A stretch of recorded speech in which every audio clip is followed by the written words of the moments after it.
My dear friends, let us pause for a moment in this week of prayer for Christian unity.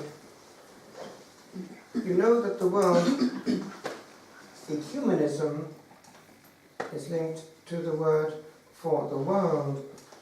Here's the world, round as a ball, as Julian of Norwich would say, in the palm of the Father's hand, like that excellent hazelnut. All that was created, she saw it there. And therefore he cares for it. As she said, she marvelled that it should not disappear into nothing. But then she was given to understood that it did not do so, because God made it, God loved it, and God upheld it. We are kept in being. Now, in the whole universe, it seems that only this bit, tiny plot of earth, can hold life as we know it.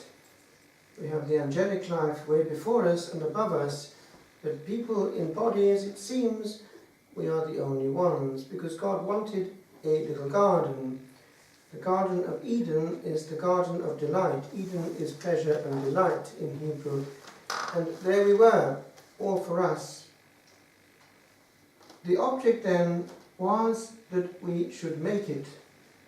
But there was this test, rather as in the case of Pinocchio, who found himself starting to exist, but he had to pass the test. And of course, first time round he didn't. We too have to pass the test. So it is the same. We're all in a huge mess because we didn't pass it. So that is the backdrop. Anything on the level of the planet concerns every son of Adam. Adam means man, Adam.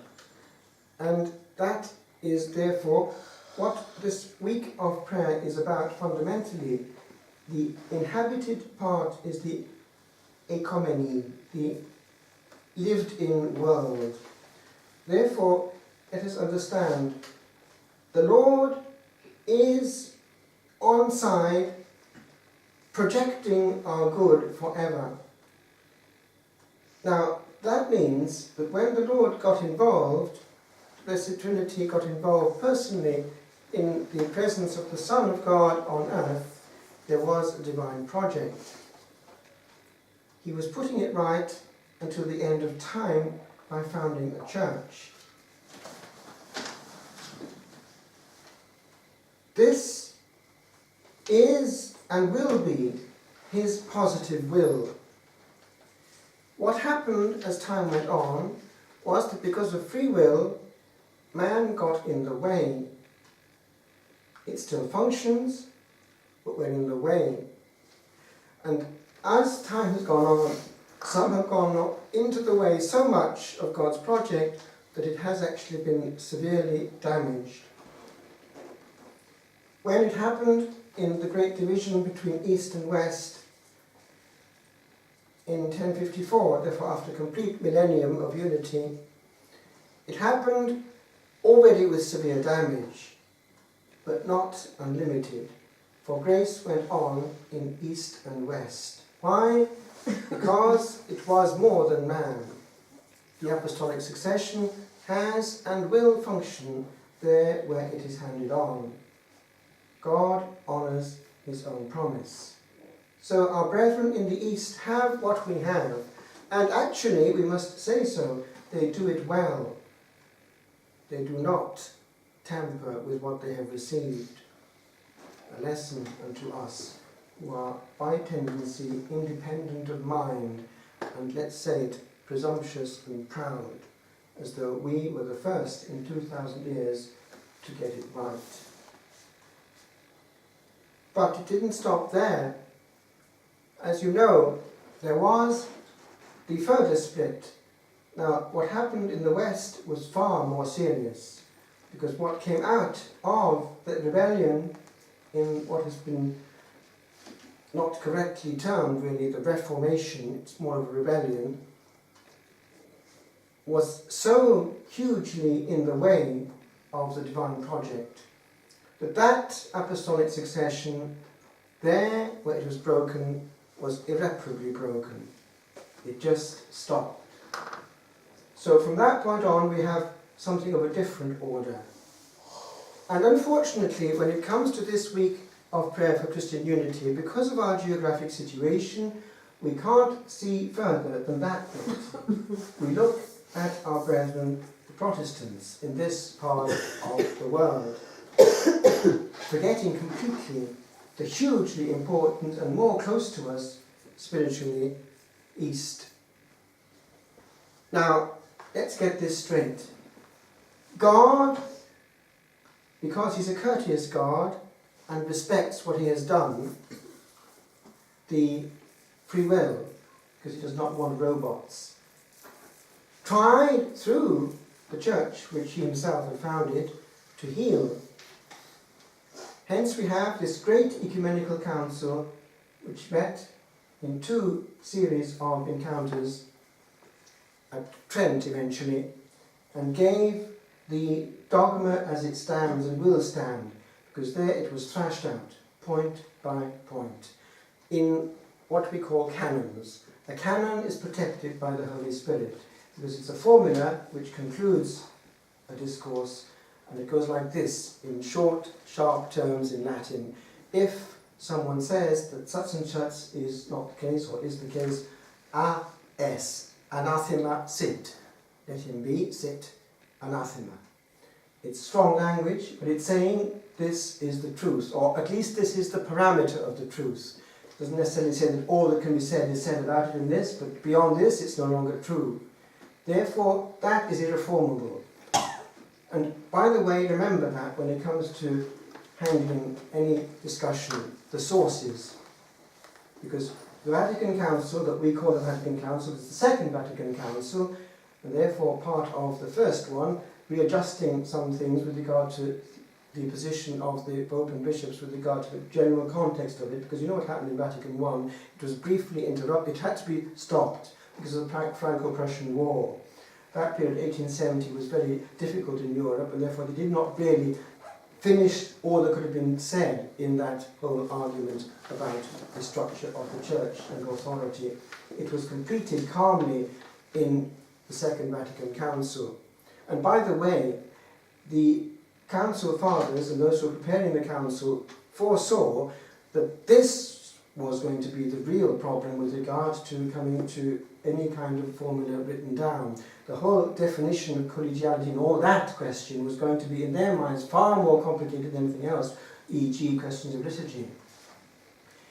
That's the parenthesis. But if you look carefully at all the documents of the Second Vatican Council, what do you get?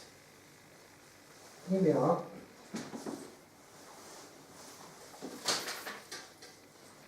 This is, in Italian, it's all there, even though it looks very small, they're all there, the documents are there, Vatican II.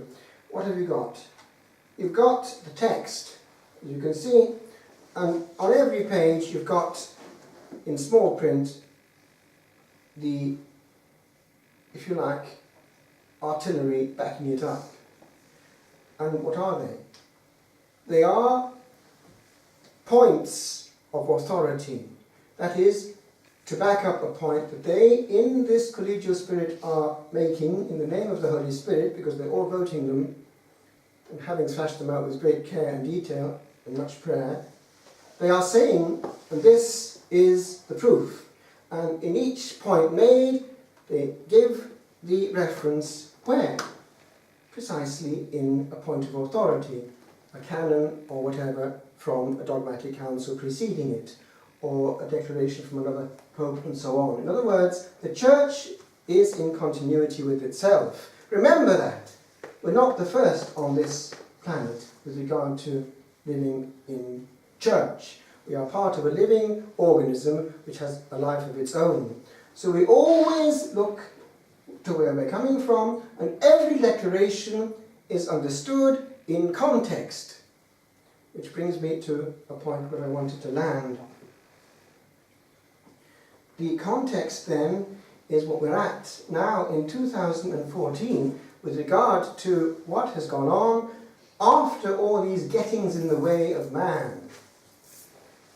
We have just next to us, an affected island for political reasons, The fact that, unfortunately, a big one, partly because of influences coming from the continent, Lutheran, eventually Calvinistic, lost what we just mentioned, a huge, unbroken chain of ordination, and therefore sacramental grace. In England, it was very political. It's based, unfortunately, on the personal problem of one man. You know who. Yes. And he wasn't someone to be met with, I would say, in the street. He was, and the English themselves would have said so under their breath, a tyrant. But that's the origin of the present Anglican Communion. Let's put it straight. Historically, it's not a brilliant start. So there we are. The Lord, as it were, was weeping to see it happen, because he also had the foreknowledge of where that was going to lead, because already they were starting to colonize pretty soon. Remember how Britain, together with other great countries like Spain, Portugal, were those who were giving language and culture to other parts of the world. And that is what happened.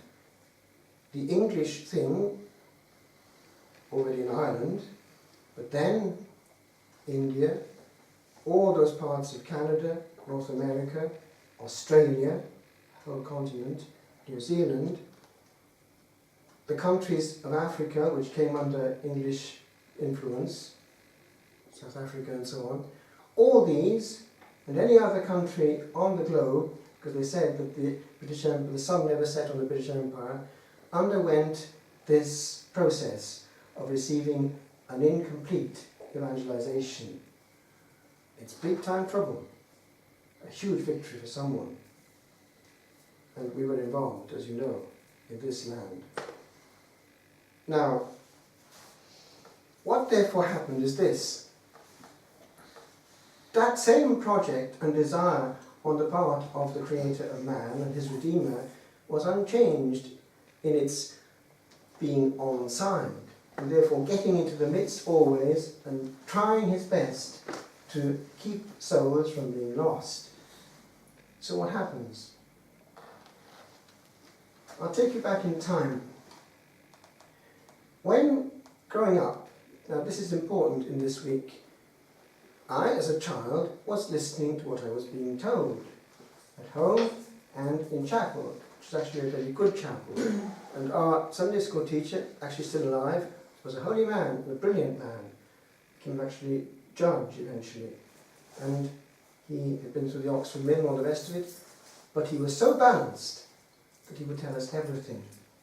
So we had to make ourselves responsible for our choices of what form of Christianity. And so he took us places.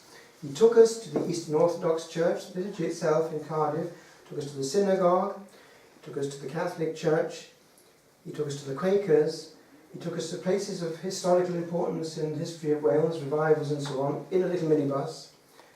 He wanted us to see, so we could be mature young men. And so I saw. And when I got to the Eastern Orthodox Church in Cardiff, it was all in Greek, and I thought, wow, this is not just man-made. There's something coming from pre-history, as it were, here, and something divine. I could feel it in the air. Clouds of incense, and otherness, and an ancient language which was that of, yes, the Bible, Greek. Kyrie eleison, Kyrie eleison. We still use it. We actually used it this morning, this evening. And the Catholic Church, he wanted us also to see.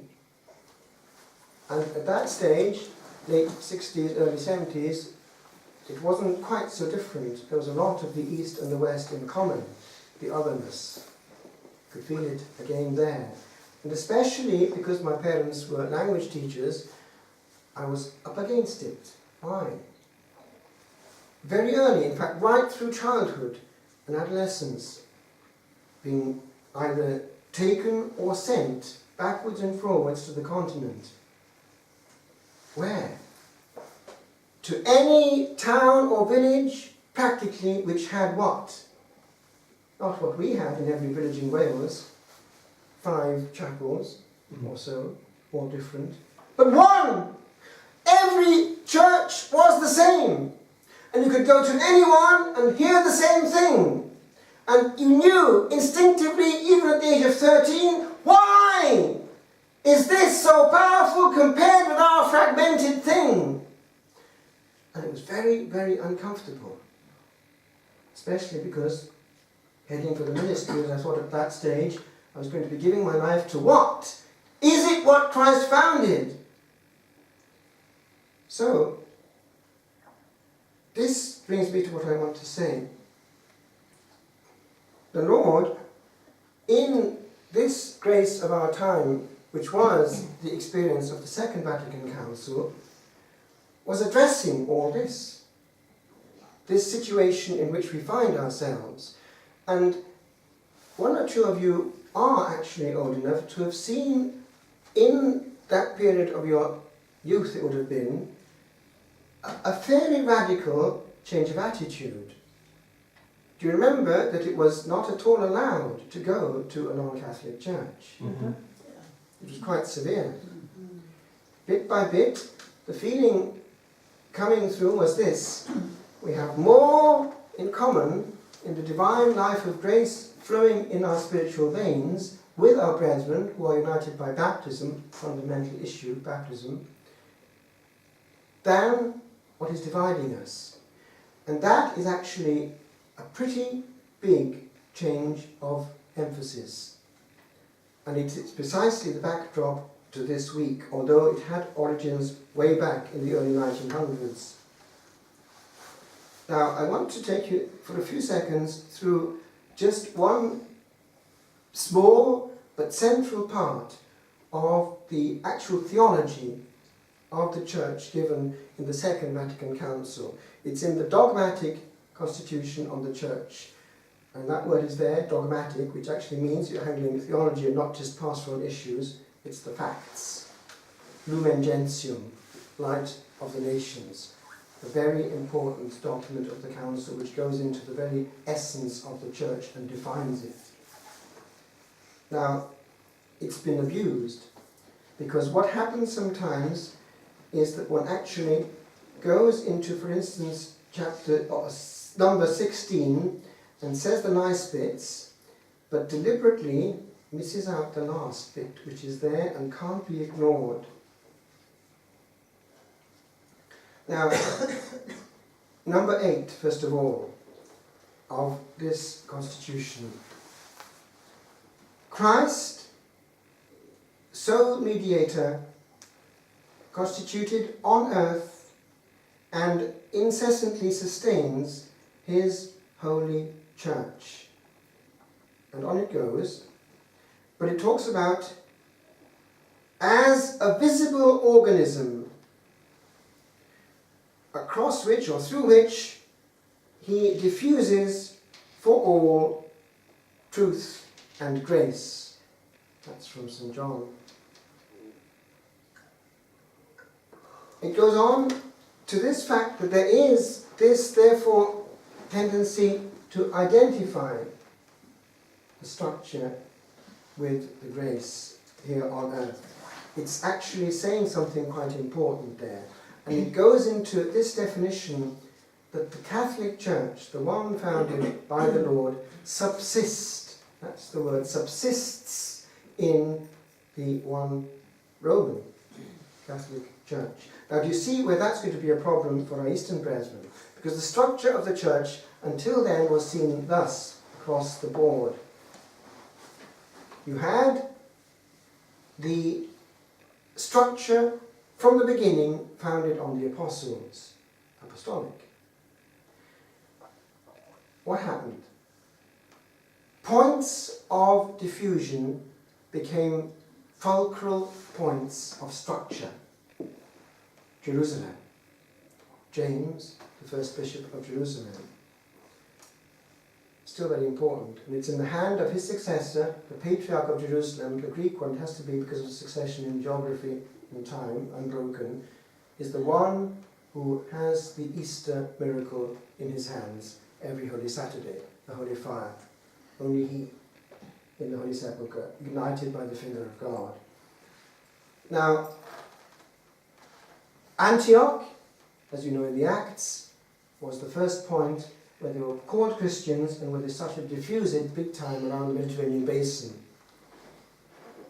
Where to get to? So Peter eventually, it seems, he had a see first of all at Antioch, then he got eventually to Rome, as did of course Paul. But Peter, had his see in Rome, and that of course is the outworking of the beginning of the Acts, where you have this promise, you will be my witnesses in Jerusalem, in Judea, and Samaria, and to the uttermost parts of the world. And the Acts is the outworking of that concentric circle system. It gets to Rome and finishes there, in the Acts, about to begin its journey. Rome then becomes a patriarchate. The root there is rule, arche, and pater is father, patir. Rome is already prepared from time immemorial to be the centre of Western civilization. The Pax Romana, the Latin language, and of course the importance of Greek, even in Rome actually, because of slaves and so on. But the whole Mediterranean basin had this one Koine Greek in common, hence the language of the scriptures itself, the New Testament. Therefore Rome was from the beginning very important because precisely it was on Peter that the Lord said he was founding the church. So it had to be there. Rome, therefore, is and will be until the end of time central. But it didn't stop there. What happened? Who was the disciple of Peter? Mark. And he went to where? Across the water to Alexandria. Patriarch of Alexandria. Forerunner of people like Athanasius and so on. Very important people. Athanasius against the world, they said, holding out against tendencies to have Arianism creeping into the church. Alexandria then closely linked in spirituality to Rome, but then what happens? Rome collapses because of immorality and so on. It loses its power, but it goes on. The empire carries on where? In New Rome, founded by Constantine, the city of Constantine, Constantinopolis, polis is city, Constantine. New Rome is Istanbul at present, Byzantium, Constantinople, the centre politically of the Eastern Empire, which carried on until 1453 and was very important as things developed. But always as a patriarchate in which nevertheless there was a primacy of honour given to Peter in the Pope of Rome. What happened? These were huge geographical areas. The East had its own way of doing things, it's bound to be the case. One big difference was they never had the Sed celebration. Everyone was sung and solemn. There's no high and low, always fully sung with incense. A full every time, and therefore fewer celebrations, once a week usually, perhaps twice. Also, it took time to define the celibacy issue in East and West. The East opted, as the centuries went on, for this solution which they still have. Once a major order has been received, that is diaconate, priesthood, episcopacy has been received, you do not marry. But therefore, in practice, before the diaconate, one opts to be married or not. And there's a period in the formation of the Eastern seminarians where they're encouraged, before receiving the diaconate, to think out, and if it is your case, to find what they call a presbytera, a suitable wife who will have a vocation to be a partner in the ministry. It's an important ministry, as a bridge with the people. Often, by the way, she will be the son of a priest, as he would be too. That's how it has worked for donkey's years. And then they are fixed. What happens then? These priests, taken from priestly families usually, are very close to the people. They might have less in the way of education than ours, but they work very well. Close to their people where they've grown up. But they remain there. not great preachers, but giving the life of God in the sacraments on a local level until they die. Handing it on then quite often to their sons. You will see in churches altar boys, lovely actually to see. But there are those thousands and thousands who early on in their life opt, no, I will go all the way in the East, and they'll go to one of the many monasteries dotted around the Eastern world.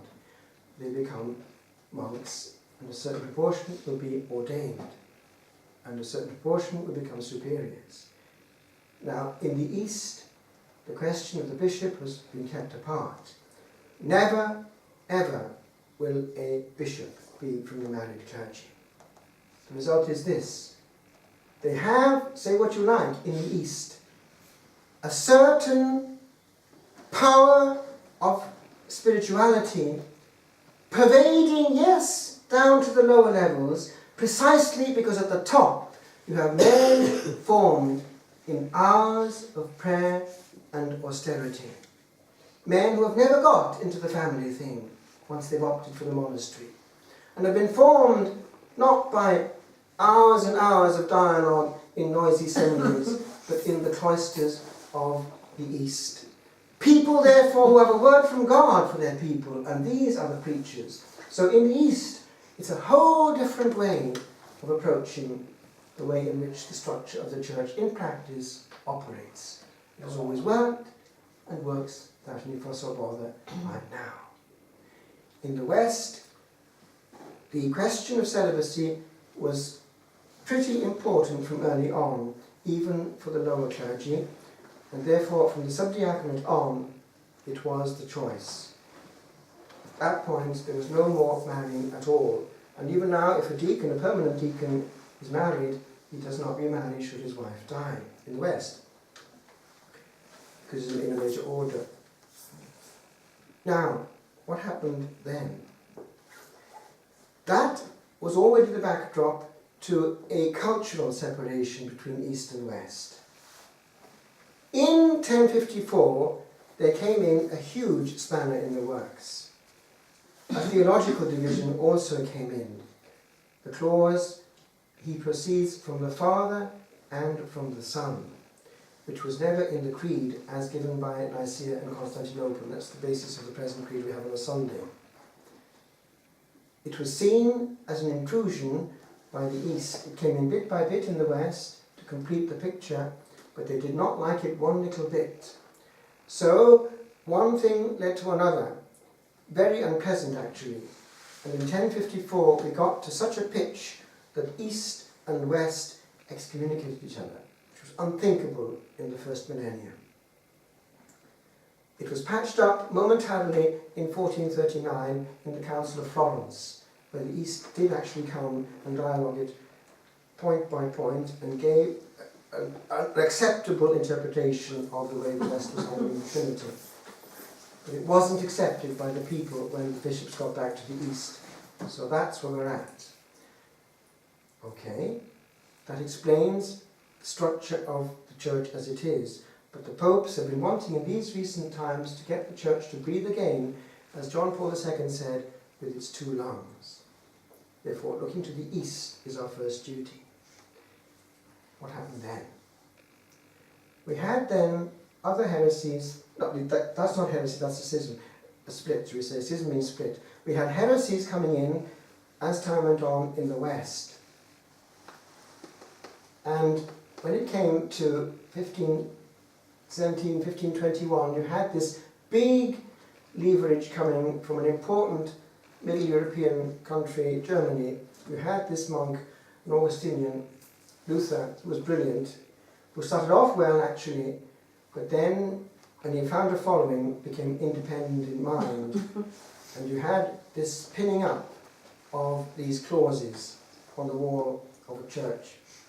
Eventually it was imitated by the Anglican 39 Articles, and this whole movement then of bringing in new ideas based on sola scriptura, only the scripture, came in, which opened the doors for an individual interpretation which is to this day the basis of Protestantism and therefore Anglicanism, even though they don't like to admit it. What do we have then? A situation where God, being on side, he will try still to get through. What does he do? You go to a Protestant meeting, what will you find? Very little movement, usually. You'll find good singing, but you'll find, more than anything else, good use of the Word. The Word. Now, God, therefore, being on side of his creatures, is coming into that situation through the sacramental system they have. Remember that the sacraments function because of what? The key of the will being handed over. These people do that. So you see what happens. The Lord does feed these souls with the grace that we are getting directly as the Lord wanted in the sacramental system. He hasn't got that for them, except in baptism, matrimony too. But he does, if he's a good God, come into where he's finding an opening. What do you find? You will find a surprise. Millions and millions of souls in a system sacramentally poor who are getting to sanctity. Why? The Lord has found the key of the will opened. Whereas, wait for it, he is going to find, very often, in a complete sacramental system, hearts closed, the key withdrawn, and even in the sacraments themselves, disobedience on the level of the will. Do you see the problem? You see, therefore, the real meaning of ecumenism. I would suggest this solution to you. Shortcuts of, e.g., concelebration between Catholic priests and Protestant ministers is completely shallow and superficial way of attacking the question at all. When in fact, on the mystical level of the soul and of its encounter with the Blessed Trinity, which is what it's all about, it's actually there.